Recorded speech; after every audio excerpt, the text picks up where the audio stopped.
Texas में जंगल की आग फैलने से कई इलाकों में लोगों को अपना घर छोड़ना पड़ रहा है। आग की वजह से कहीं बिजली सप्लाई बंद हो गई है तो कहीं पानी सप्लाई। माना जा रहा है कि अगर जल्द ही जंगल की इस आग पर काबू नहीं पाया गया तो टेक्सास के इतिहास की 5वीं सबसे बड़ी जंगल की आग हो सकती है। एक नया रिकॉर्ड बना देगी। तेजी से फैली जंगल की इस आग ने टेक्सास में हाहाकार मचा दिया है। भयानक होती आग की वजह से कई शहरों के लोगों को अपना घर खाली कर सुरक्षित जगहों पर जाना पड़ा है। 40 से 60 मील प्रति घंटे की रफ्तार से चल रही गर्म हवाओं की वजह से आग भयावह रूप लेती जा रही है। आग के खतरे का अंदाजा इस बात से लगाया जा सकता है कि अब तक 60 काउंटी के लिए आपदा की स्थिति का ऐलान कर दिया गया है। सोमवार को टेक्सास के जंगलों में आग लगी थी, तब से इसे बुझाने की कोशिशें जारी हैं, लेकिन अब तक ये कोशिशें नाकाम साबित हुई हैं। पैनहैंडल क्षेत्र के जंगलों में फैली इस आग से हर कोई दहशत में है। आइए आपको समझाते हैं कि टेक्सास की तबाही कितनी बड़ी है। आग की वजह से पैनहैंडल के मूर, पॉटर और रॉबर्ट्स काउंटी के कुछ हिस्सों में बसे लोगों को इलाका छोड़ना पड़ा है। स्केलेटन, व्हीलर, एलिसन और ब्रिस्को शहर से भी लोगों को सुरक्षित जगहों पर पहुंचाया जा रहा है। अमीरोलो और कैनेडियन शहर में लोगों को अलर्ट जारी कर दिया गया है। वहीं टेक्सास की हचिनसन काउंटी में सैकड़ों लोग चर्च में शरण लिए हुए हैं। पैनहैंडल में हजारों लोगों को बिजली कटौती का भी सामना करना पड़ रहा है। कई इलाकों में पानी सप्लाई पर भी असर पड़ रहा है। जंगलों के जलने से जो धुआं फैल रहा है वो भी बड़ी मुसीबत बन गया है। हवा की गुणवत्ता खराब होने से लोगों को सांस लेने में तकलीफ हो रही है। इसलिए भी लोगों को इलाके से दूर सुरक्षित जगहों पर भेजा जा रहा है। अधिकारियों ने इलाके में फैली आग को कई वर्गों में बांटा है, जिसमें सबसे भयावह रूप स्मोक हाउस क्रीक फायर का दिख रहा है। स्मोक हाउस क्रीक फायर का टेक्सास के इतिहास में 5वीं सबसे बड़ी जंगल की आग होने का दावा किया जा रहा है।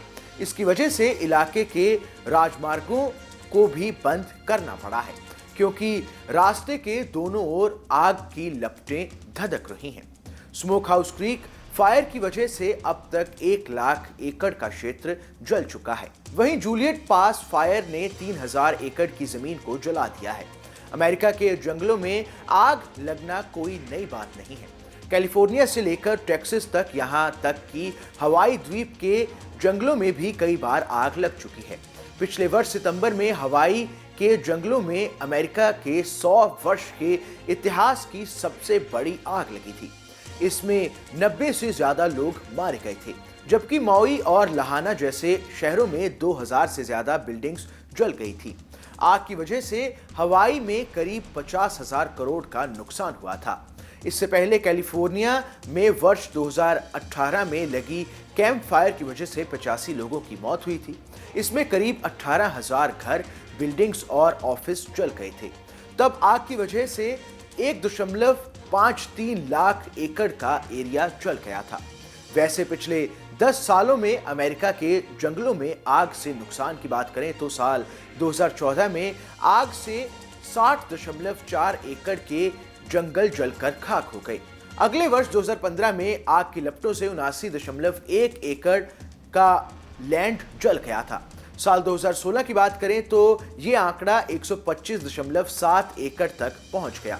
वहीं साल 2017 में भी इसमें बढ़ोतरी हुई। इस वर्ष 142.1 एकड़ जंगल जल गए।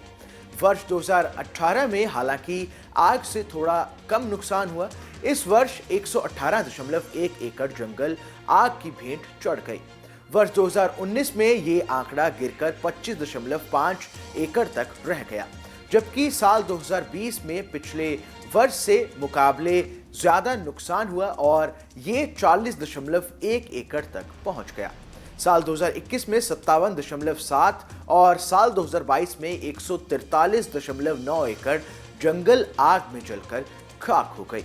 हालांकि पिछले साल आग की विनाश लीला कम रही और सिर्फ 28.7 एकड़ जंगलों में आग ने तबाही मचाई। अब सवाल उठता है कि आखिर अमेरिका के जंगलों में आग लगती कैसे है। आग के लिए हीट, ईंधन और ऑक्सीजन जरूरी होते हैं। जंगल में ऑक्सीजन हवा में ही मौजूद रहती है। पेड़ों की सूखी टहनियां और पत्ते ईंधन का काम करते हैं। वहीं बढ़ता तापमान चिंगारी का काम करता है। ये चिंगारी पेड़ों की टहनियों के आपस में रगड़े खाने या फिर सूखे पत्तों की रगड़ से पैदा होती है। यानी एक छोटी सी चिंगारी ही दावानल बन जाती है। माना जा रहा है कि कुछ ऐसा ही टेक्सास में भी हुआ होगा। इस खबर में बस इतना ही। ये खबर आपको कैसी लगी हमें कमेंट कर जरूर बताएं। देश दुनिया की तमाम बड़ी खबरों के लिए देखते रहे न्यूज़ नेशन का डिजिटल प्लेटफॉर्म।